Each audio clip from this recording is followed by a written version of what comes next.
Welcome to the 11th edition of the Atlantic Dialogues. I'm very delighted to welcome you, Andreas Kraemer. It's a pleasure to be here. Thank you.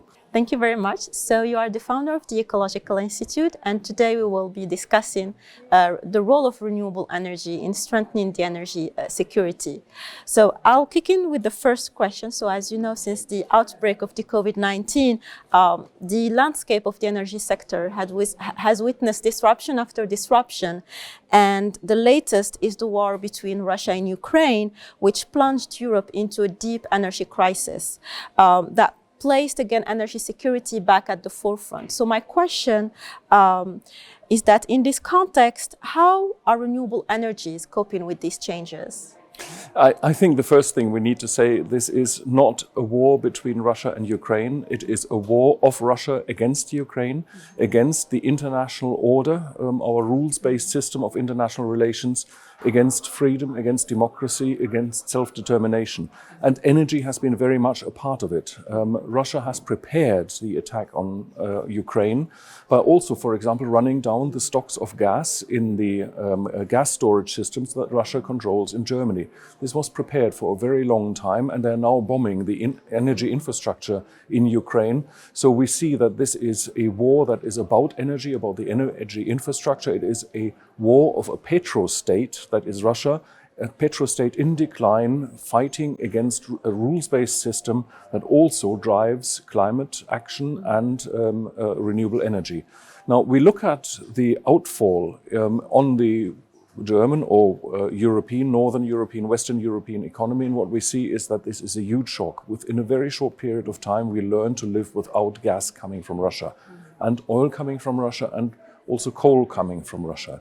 This is a huge change. But what I invite people to imagine is if we hadn't started our energy transformation already in the 1980s, how vulnerable would we be today? So at the moment, yes, we see that there's a reflex to go back towards coal, and Germany is firing a little bit more coal to produce electricity.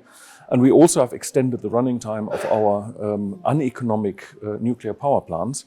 But these are temporary measures. On the whole, we now understand that renewable energy is freedom energy and that it is actually the best antidote against Russian aggression. Absolutely. And I want to pick up on just that. So in this context, do you think that the short-term needs of ensuring energy security may risk delaying the energy transition? In the very short term, there is a risk because in a moment of crisis, people like to go back to what they had before, what they know. So it's perfectly natural that we are falling back on the use of coal. In the short run, we have little alternative. But for example, in Germany, we have a huge spare capacity in our solar panels. Most of the solar panels are regulated down to only 70% of their potential output.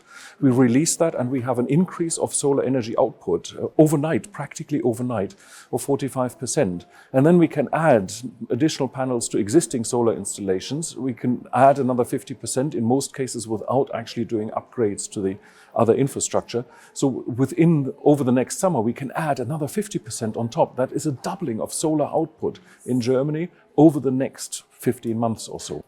Yeah, so you gave us this excellent example of Germany. And in this context, beside this example, how do you think we can ensure that to further deploy renewable energy despite this context of balancing between, energy security and energy transition? I think the first thing to recognize is that the old trilemma of energy security versus sustainability versus affordability and access to energy for those who don't have access to modern energy yet, that traditional dilemma where it was always a question of if you optimize one, then you lose one on the others.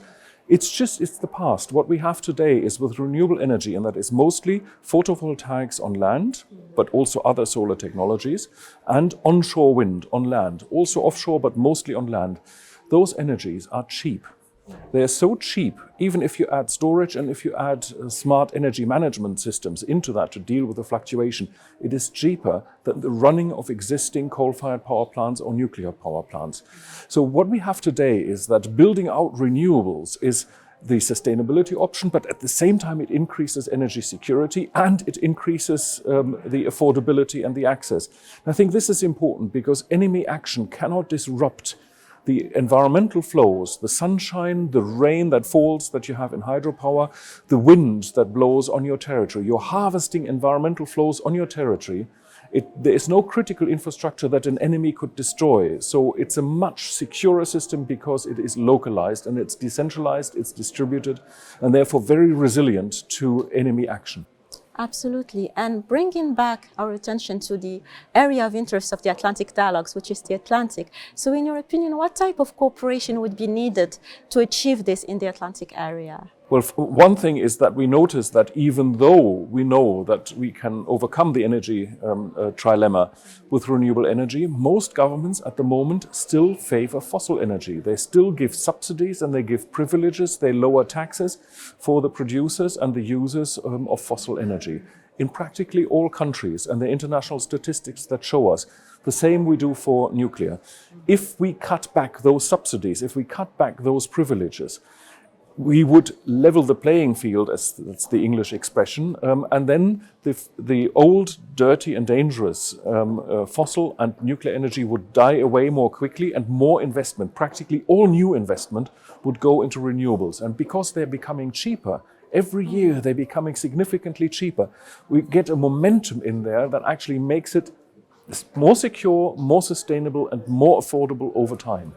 Yes, and since we're talking about the Atlantic, there's about the Atlantic area, of course, there's the Atlantic Ocean. So what about marine energy? Are there any perspective in this sense? Let me first start with the trade in the Atlantic before we get to the ocean that delivers also energy.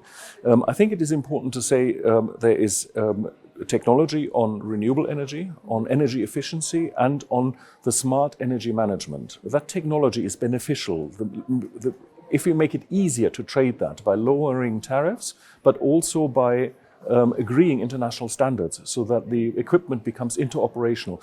This is something that is happening within the European Union. It is happening between the European Union and the United States. It is something that will benefit the whole Atlantic, but I think sometimes that we don't listen so much to the voices from the South, where there is a lot of demand for distributed energy systems that are direct current, low voltage systems. We don't need them in the developed North, but they are the cheapest option for decentralized distributed access to energy in areas where there is no modern energy, no electricity at the moment. So there is a lot of cooperation that can happen, and we can also link up our energy systems. Now, you did ask about ocean energy, and most people who think about ocean energy, they think about offshore platforms for oil production. That is actually harmful. That's part of the fossil energy industry. When I talk about ocean energy, I only talk about the renewable, and it comes. We have wind turbines in the ocean. They can be built on the seabed. They can be floating. We also have the ocean energies as such. That is wave energy, that is tidal energy, that is the energy of the ocean current. And there's also, you can exploit the energy gradients that are represented by different temperatures or different salinity. You can mix ocean water. We don't know what effects that has on biology, and it is rather site-specific, but those are different options. Most of that engineering is still quite expensive, quite risky. There isn't that much operational experience, except for offshore wind. That is the strong industry that can grow. The future, however, may lie in something different. People forget that we call it planet Earth, but 70% of the surface is ocean, so we should call it planet ocean. There is so much more ocean space than there is space on land, and we can produce biofuels in the ocean. It's just a question of how we do it. Before we had oil from whales. Before we had fossil oil, we had oil from whales. It was a huge industry, and it led to the practical extinction of most of the whale species. Some are recovering, some are not. We can see how much potential the ocean has in delivering carbon in various forms. If we find ways to manage the ecosystems, coastal ecosystems, so that they produce biomass that we can then use for food, for feed, but also the residues for energy production, that would be good, especially if we can combine the carbon from the ocean with the hydrogen that we can generate from the renewable energy in order to create synthetic fuels. That is a beautiful combination that a coastal country like Morocco should explore. Thank you very much. This is a very important message that we can all keep in mind. and exploring the future. Again, thank you again very much for Thank your you. It was time a and pleasure. expertise, and we're looking forward to welcoming you again. Thank you. Thank you.